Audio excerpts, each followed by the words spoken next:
Mr. Charles Chong, you can take your two cards together.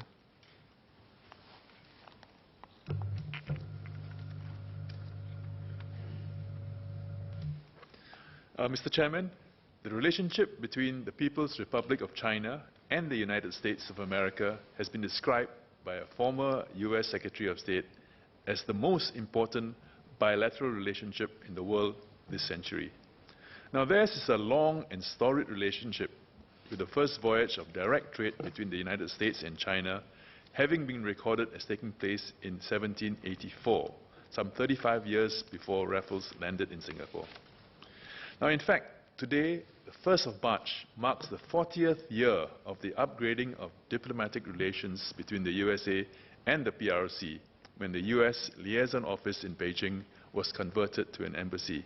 So on the occasion of 40 years of diplomatic relationships between the USA and the PRC, I would be grateful if the Minister could provide some insights into how Singapore is affected by the relationship between these two powers, and how we can act in the best interests of Singapore and Singaporeans in navigating our own bilateral relationship between the USA and China.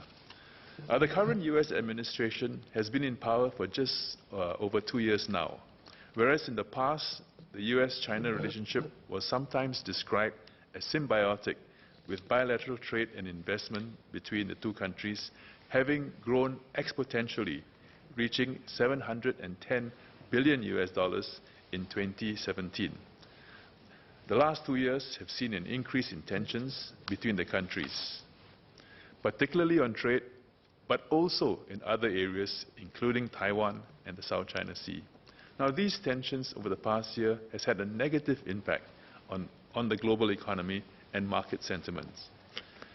The US and China have imposed tit-for-tat trade tariffs on each other, a move which is at odds with Singapore's approach to free and open trade, and one which runs contrary to our support of a rules-based multilateral trading system. Now, being a small country, we need certainty in terms of how we conduct our trade relations, and we value an adherence to well-established international norms, international law, and binding contracts between states.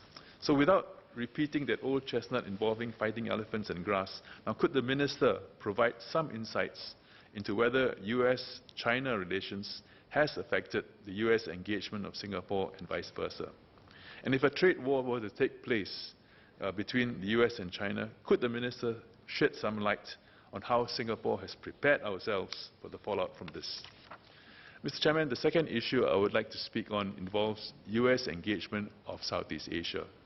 Now, Singapore has been a long-standing and a steadfast advocate of the US engagement of and presence in Asia.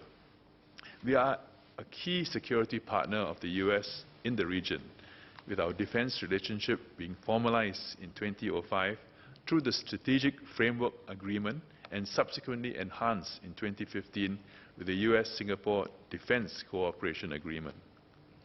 Now, and in 2002, Singapore has hosted the annual Shangri-La Dialogue, where Asia-Pacific countries, including the US and Southeast Asian nations, come together to discuss defense and security issues, thereby contributing to the enhancements of defense diplomacy amongst participating countries. But it is not just defense and security matters where we have a strong relationship. Indeed, the US and Singapore have strong partnerships in many other areas. Bilateral trade in goods and services reached nearly $75 billion in 2017. And in that same year, the US continued to be the largest foreign investor in Singapore, while Singapore was the US' second largest Asian investor. Now, these days, however, the US appears to be focused on other regional matters, such as the denuclearization negotiations with North Korea. While on trade, a comprehensive and progressive agreement for the Trans-Pacific Partnership came into force at the end of last year, with the conspicuous absence of the US, who withdrew from its predecessor, the Trans-Pacific Partnership.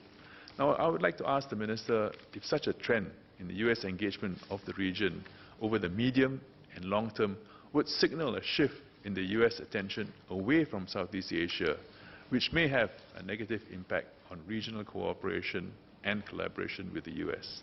And what does it mean for the US commitment to the region, as well as its initiatives to engage Singapore and the rest of Southeast Asia?